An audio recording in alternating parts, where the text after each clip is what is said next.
All right, so we're starting a new unit, bonding. We're going to look at bonding basics, ionic bonding, and metallic bonding. Okay, so as we can remember, valence electrons, those are the electrons in the outer shell. Usually it's unfilled, except for in the noble gases. These electrons are going to be the ones used in bonding. So Lewis symbols, or more commonly known as the Electron Dot structures, they're used to keep track of valence electrons involved in bonding. It consists of elemental symbols and a dot for each valence electron. So, as you remember the octet rule, elements will react to achieve a valence of 8. 8 is stable, 8 is happy. So for oxygen, the atom must gain 2 electrons. It's got a -2 charge to achieve stability. And yeah, we're looking at the S and P. So I'm going to have the 6 dots on the outside.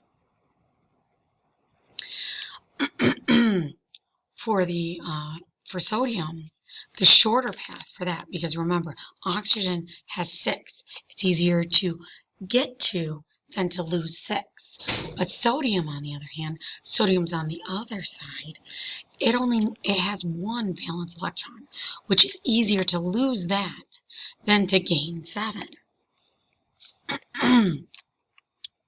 So looking at that, just figuring this out, and using your reference table, we're going to determine which ones are isoelectronic or look like a noble gas. That means have 8 valence electrons, based on not even oxidation states, but if they gain or lose.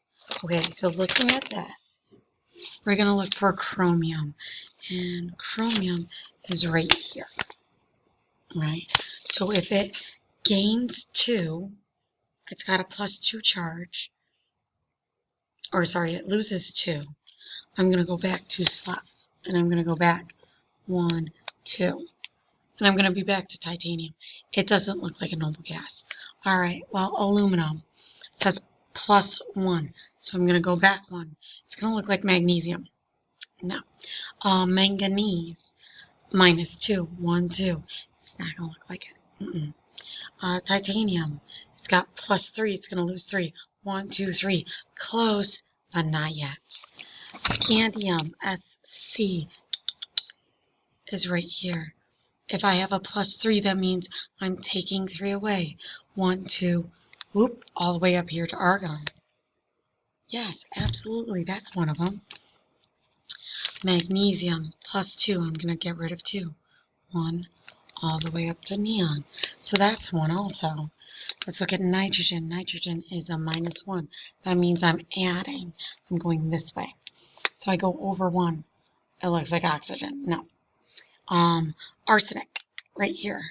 It's got a -3, so I'm adding 3 to it. 1, 2, 3. Looks like krypton, absolutely. Cesium. It's right over here. It is going to lose 1. So it's going to go back up to krypton. Absolutely, it'll look like krypton. And iodine, +1. That means it is losing 1. So I'm going backwards. It looks like selenium. No. All right, so these 4 look like, or would have the noble gas configurations. Isoelectronic. So adjustment to the octet can be accomplished 3 different ways. This is sodium, by the way. So I've got sodium and chlorine. We're going to look at, here's sodium, chlorine, chlorine bromide, and sodium, just regular sodium. So this transfers. This is like a take. This is sharing. So this is a nonmetal, or sorry, a metal and a nonmetal, nonmetal, nonmetal, and just metal. Metal, it's mobility through the electron. So it's like a flow. So this is take, share, flow. The pathway is determined by the types of elements, just like I said, metal, nonmetal, nonmetal, nonmetal, metal. So this is take, share, flow. Okay, so forming the bonds.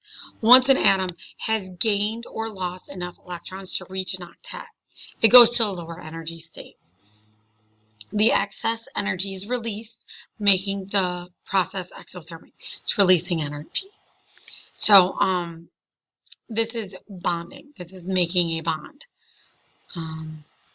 So when they're formed, energy is released. It gives off light. All right, so the energy goes up as it's by itself. By itself, it's got a lot of potential. It has a lot of energy. It's got extra electrons just floating out there that want to go somewhere. As soon as it makes the bond, it releases energy. Where the opposite happens when you break the bond. When we go from a bond to unstable, bonds have low energy, unbonded, high energy. So I need energy. I need to pull in energy to get rid of that bond. Okay? So it requires a lot of input of energy, and it is called endothermic because it takes in, absorbs energy. The ionic bond. All right, so this, again, we're looking at ionic bonds primarily right now, where we have a metal and a non-metal. It's formed between an element of electronegativity difference greater than 1.7. So in your reference table, table S, you're going to look at the electronegativity right here. And all you're going to do is subtract. Subtract the two elements. If it's bigger, if it's more than 1.7, it's ionic. Electrons transfer from metals, low ionization, to nonmetals, high electronegativities. The bond forms as a cation. Remember, the T looks like a plus. It's positive, attracted to the anion. Negative, onion, negative makes you cry. Ionic compounds are made up of positively and negatively charged ions held together by electrostatic attractions. Higher the electronegativity. They are rigid solids with high melting points. So ionic structures have a regular repeating pattern of pluses and minuses. Altogether, the structures are referred to as a crystal lattice. It's a lattice structure. In the process of transferring the electron, the atoms involved become isoelectronic. There's that word. They look like a noble gas. They're stable. Metals generally lose the entire last shell, so the shell's gone. Their ion, so it's going from this to this. Their ion is smaller than their atom, whereas the nonmetals gain, so they get slightly bigger because they get something extra in it. So we have some representations looking. This is the electron configurations. We're not going to really touch on that too much. But the orbital diagrams, if you look at this, you got the ups and downs. This one loses this to go over here. It's just that simple. And if we look at the electron dot, which is the big one we're going to look at, we have one here, and this, because it is a metal to non-metal, it takes. So you have to give the ions to it. So if this loses, it becomes more positive, more protons. This one gains that electron, becomes more negative. So looking at this, you will see potassium has one that it can lose, and chlorine needs to gain one. When they do this, you have potassium positive with a chlorine negative. Using the dot diagram, you have all 8 around with the brackets. Brackets are important. Always make sure to put the charge on there.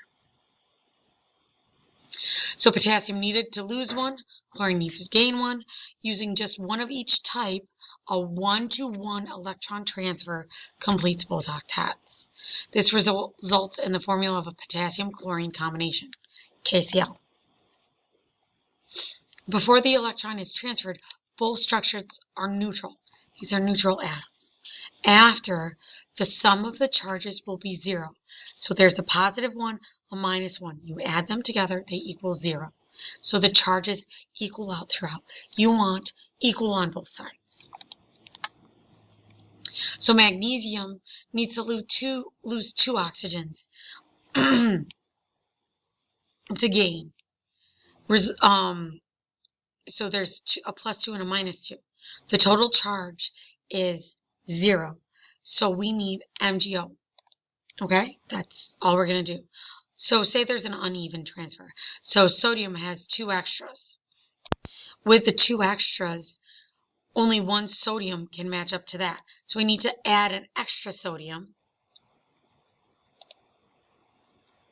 where this is going to attach to there. So I have 2 negatives, right, and 2 positives. On this, when I look before and after, charge is 0 here. Now my charge is 0 here because I've got 2 pluses and 2 minuses. Resulting in the formula is 2, because there's 2 sodiums and a sulfur. So Na2 sulfur. 2 sodiums, 1 sulfur. 2 is called a subscript. We put it down below. We don't want the superscript. Superscript indicates charge. This is not a charge. This is how many there are. All right, here's some exercise. We're going to draw the dot diagram bond between calcium bromide, aluminum oxygen, and what the charge requires. So here's calcium and bromine. I have 2 open here. I need another bromine. So 2 plus, see with my bromines right there, negatives on each, CaBr2. ALO, so looking at this, I need 2 of these and 3 of those. Now, in all formulas written so far, the metal has been written first. Since the bond formation begins with the release of an electron, the positive piece is listed first. Real quick, an easier way, using your periodic table in the oxidation states, the upper numbers up here, you can do a crisscross. So example, real quick. For strontium and phosphorus. Strontium has a +2 charge, phosphorus has a -3. If I crisscross down, I get Sr3P2, and that is your bond. Okay, so if you have any questions, please don't hesitate to ask, and I hope you guys have a great day.